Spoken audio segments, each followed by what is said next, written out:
A man is arrested on suspicion of attempted murder, dangerous driving and driving under the influence of drugs after a car ploughed into Liverpool's Premier League victory parade yesterday.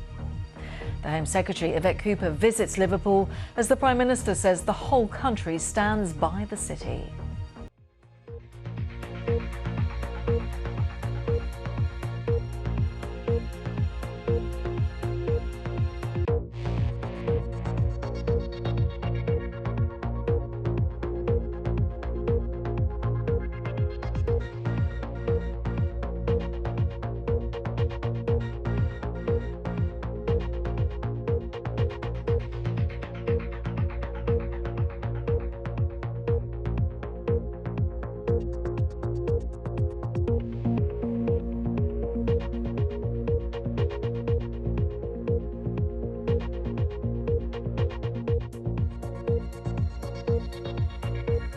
Evening News with Lucrezia Millarini in Liverpool and Geraint Vincent in the studio.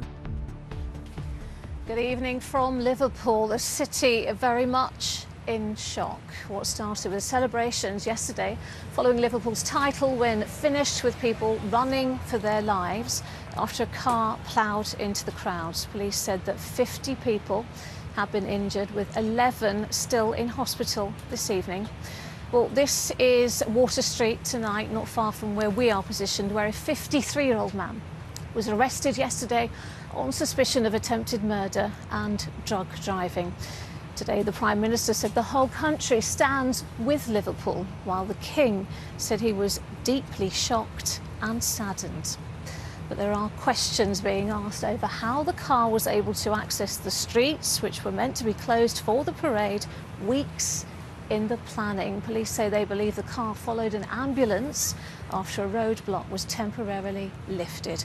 With the latest, here's our UK editor, Paul Brand.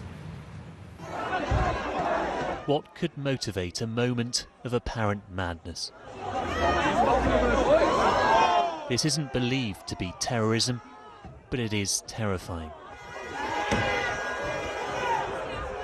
A car ramming pedestrians packed close with little escape. The 53-year-old driver suspected of being driven to attempted murder, injuring 50, including children. This car emerged and it just rammed into a load of people. You can see people on the floor in front of us, injured. The car's gone over them. Some went flying over the top, but some of them were underneath the car as it drove over them. Moments earlier, all eyes had been on another vehicle as 500,000 football fans celebrated Liverpool's victory parade. The 15-kilometre route began at Allerton Maze at 2:30 p.m, reaching the Strand around 5:40, then finishing at Blundell Street. Rolling road closures were in place throughout the city, including on Water Street. In this CCTV we've obtained, at 5:54 an ambulance is seen driving past a shop on Dale Street. A few minutes later, a grey Ford Galaxy slowly follows. At 5:59, the car begins weaving through spectators. Some punch and kick it before the driver reverses into one man and then speeds off. 100 metres further down Dale Street, a passerby opens the door, revealing a glimpse of the man behind the wheel. Continuing to Water Street, he suddenly accelerates, hitting multiple pedestrians, some sent flying across the car's bonnet, whilst others become trapped beneath it. Many fans race away from the scene, but others continue to take matters into their own hands. Police move in as enraged crowds surround the car, smashing its windows as the driver's removed. He's arrested outside Reliance House just minutes after the ordeal began. It is believed the driver of the Ford Galaxy car involved in this incident was able to follow an ambulance onto Water Street after the roadblock was temporarily lifted, so that the ambulance crew could attend to a member of the public who was having a suspected heart attack. The question for police today is how the driver managed to slip through here. Why wasn't he stopped? Was security tight enough? On that, sources say to me he was so close to the ambulance there was little in practice that could have been done. And while no motive has yet been established, it's still not thought to have been terrorism, and we learnt the driver is suspected of being under the influence of drugs. This evening, the Home Secretary visited the scene as sympathies were sent to a city that has suffered more than its share of trauma. My thoughts, and the thoughts of the whole country, are with all of those that are affected, those injured, which of course includes children, their families, their friends, the whole community, Liverpool fans everywhere. And Liverpool stands together, and the whole country stands with Liverpool. Tonight, police are still questioning the suspect as officers pick through the remnants of celebrations for evidence of why anyone would choose to turn triumph into trauma. Paul Brandt, ITV News, Liverpool. Well, we'll be hearing more from Paul a little later on the programme, but first let's go to our Northumbrian reporter Jonathan Brown, who was at the police cordon tonight on Water Street. Jonathan, what's been happening there today?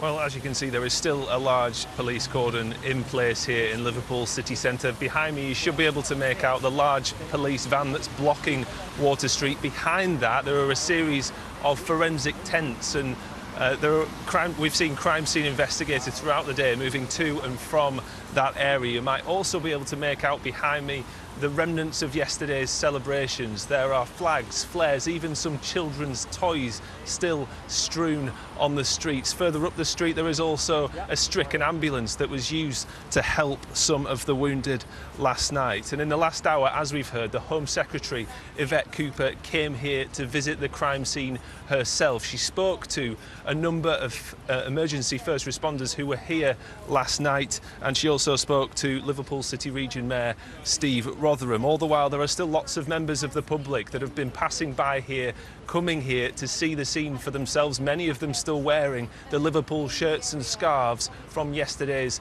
celebrations. But the plea from government and the police tonight is for time to be able to conclude this investigation as it should. All right, Jonathan, at that cordon there, thank you very much. Let's talk now to Emma Sweeney, who is outside the Royal Liverpool University Hospital, where some of the injured are being treated. Emma, what updates have we had from there? Well, yesterday when this event unfolded, we were told 50 people were being treated in hospital. Today in an update, we were told that 11 of those individuals remain in hospital, but thankfully their conditions tonight being described as stable. Now, 4 hospitals in total were where the injured were taken yesterday, one of them being the Royal Liverpool here. And this is where Princess Anne visited this afternoon to thank those frontline staff for their efforts. And she was told how people on their day off yesterday raced to come in to help out those who were injured. She was also told about the types of injuries people had sustained, most of them being limb injuries. Thankfully, none of them life-threatening, with medics today saying that they felt very fortunate that people were not more seriously injured. Now, the Princess Royal today was also, she spoke to paramedics, and they talked about the fact that they had a plan, much like what the police said in their press conference. They had a plan for how they would deal in a major incident situation, and because of that, they felt that they were prepared yesterday and they were able to respond in a timely manner. All right, Emma at the Royal Liverpool University Hospital, thank you. Well, for the people of Liverpool, what was meant to be a day of joy instead turned into an evening of horror. In just a matter of seconds, people we spoke to told us of their sheer panic and terror as they scrambled to avoid the chaos. Rachel Younger heard some of their stories. It's impossible to imagine the horror for anyone who experienced what happened on Water Street. It's unthinkable that for one man, the screams and the sirens felt all too familiar. It's happened again. I don't believe this has happened again. Unbelievably, 8 years ago, Robbie was picking up his daughter from the Ariana Grande concert at Manchester Arena. He barely survived the bombing. And now, history seemed to be repeating itself. I froze at first because I just thought, oh no, not again. I'm thinking, what's going to happen now? So there's going to be a bomb, there's going to be a bomb. Did you think there was more to come? I did. And what was your first instinct? is there anything I can do to help? But you know not to go back. I got my mate's little lad, grabbed him by the hands and said, come on you. Let's get away, and shoved him in by me, and let's get away. Meanwhile, his family, who nursed him through months in a coma, were desperately trying to get hold of him. Your daughter knew you were there? Yeah. She couldn't believe again I'm being so close to something, and she was glad it was safe. But my daughter's first was, these poor other families now, because the full reports went out then. And I'll be honest with you, we give each other a hug and we both started crying.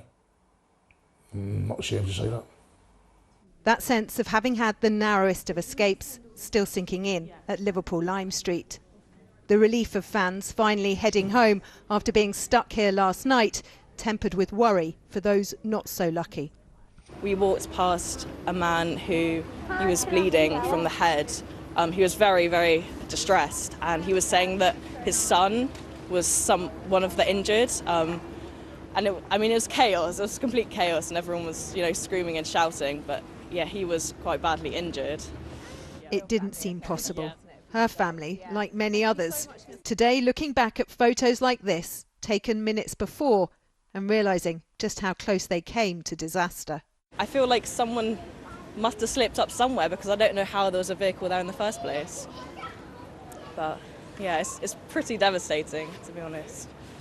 Parents powerless to protect their children from coming face to face with horror. People getting carried, just couldn't, and people screaming. It's just horrible. They had cuts on their faces and stuff.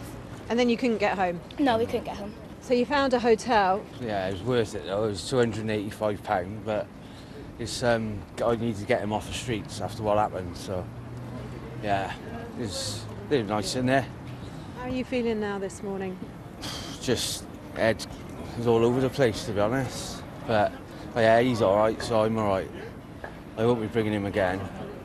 A city and a club that have been through so much, once again absorbing the pain. Rachel Younger, ITV News, Liverpool. Well, our UK editor Paul Brand joins me now. Paul, we just heard this is very much a city still processing what happened. But we mentioned earlier there will be big questions over how this was able to happen given the security that was in place. A lot of praise for the emergency services, but was there a chink in the armour? Well, that is a question that Merseyside Police anticipated, actually, in this afternoon's press conference. They insisted that there was a robust traffic plan in place, and police sources say to me that, look, in a scenario like this where you've got around 1 million people in the city, you have to be flexible. You've got to be able to lift those barriers for ambulances to come through. As, for example, in this case where someone was having a suspected heart attack, you've got to be able to respond to that. The question, though, is why a car was able to tailgate, it seems, through behind that ambulance. Should people be stationed on those barriers in order to be able to react more quickly to stop that from happening? Police say, look, these are questions for later. They are focused tonight on the criminal investigation. We still don't have a motive for why this turned so chaotic, so angry, quite so quickly. Police have taken one other interesting step, though, in the past 24 hours in telling us quite a bit about the suspect. We know that he is 53, that he's male, that he's white, that he's British. That's far more than they told us, for example, in the 24 hours or so after the Southport attacks last July that led to that vacuum of information, the conspiracy spreading online, the lies, quite frankly, spreading online that some believe led to those riots that we saw across England in August. An interesting precedent, though. Will police always tell us this information about suspects from now on? And if they don't, people may well, in those cases, ask why not? OK, Paul, as you say, so many questions, but now thank you very much. A city that is understandably still in shock tonight after a car drove into a crowd of people celebrating Liverpool's Premier League title win. There are still 11 people being treated in hospital, but a small piece of good news that emerged this afternoon is that they are all stable and improving. But what has also emerged are the tales of extraordinary acts of kindness from strangers and of people going the extra mile to keep their neighbours safe as the chaos unfolded, as Stacey Foster reports. This was the aftermath of a celebration of this city's sporting heroes. But as the clean-up got started, the stories of other great people were the ones being shared. We are coming over here for years and going to matches, and the Liverpool people are amazing. They help you get on buses, taxis, if you're lost, everyone in hotels, everything. And they just stood up again yesterday. How The O'Brien family are 3 generations of Liverpool fans from Ireland. They believe the actions of strangers last night saved their lives. I was a bit shocked after the day we had, but thankful for him again. Thankful for people who pushed everyone out the way.